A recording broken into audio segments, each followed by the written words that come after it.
this idea here that we could be doing.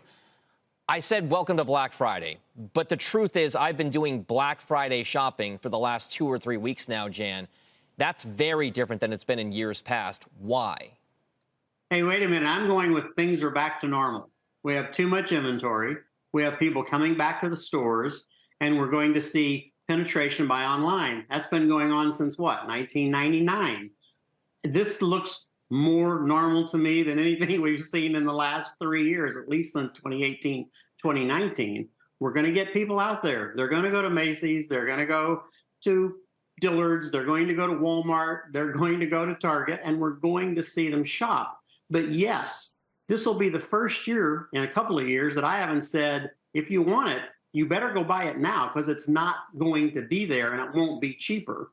Well, this year I would say, if you want to wait, it's going to be there. Inventories are a little higher than they've been for the last 2 years. There's more availability of product. The pricing will probably get a little better until we get closer and closer to holiday, and they finally say, okay, now they're desperate. We don't have to discount it anymore. But yes, we're going to see what I would call a more traditional shopping day. I bet it's a very strong Black Friday. I think it's going to be a very strong Saturday and Sunday. Then we'll see the lull that we always see in shopping at the stores after that, and then we'll see it pick up again versus prior years. But versus last year, yes, the deals are going to be a lot better and the availability is going to be a lot better. Jan, how much of that is because, I mean, listen, it's almost a, well, not a complete, but a relatively complete about face. I mean, over the last 6 to 9 months, we've been talking about supply chain problems a lot. And all of a sudden, we haven't really been talking about them that much at all. In fact, we've even got some reports that freight costs are on the decline because people just aren't shipping as much across the country and whatnot. Why? How did things change so quickly for retail? Containers are dramatically cheaper.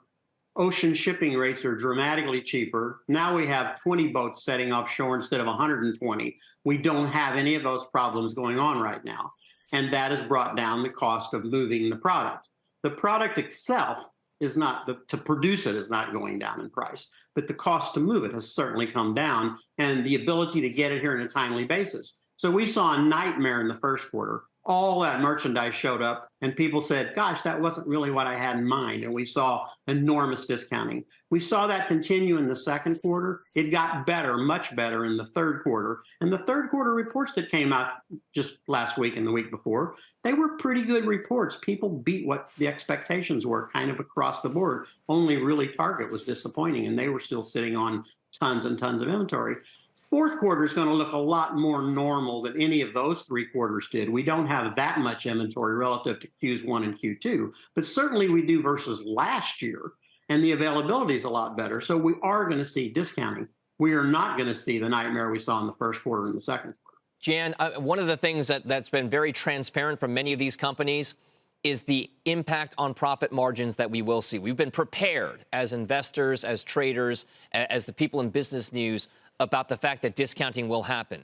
With that in mind, which retailers in your mind are the best positioned this holiday season to help preserve some of their profit margins despite a promotional environment?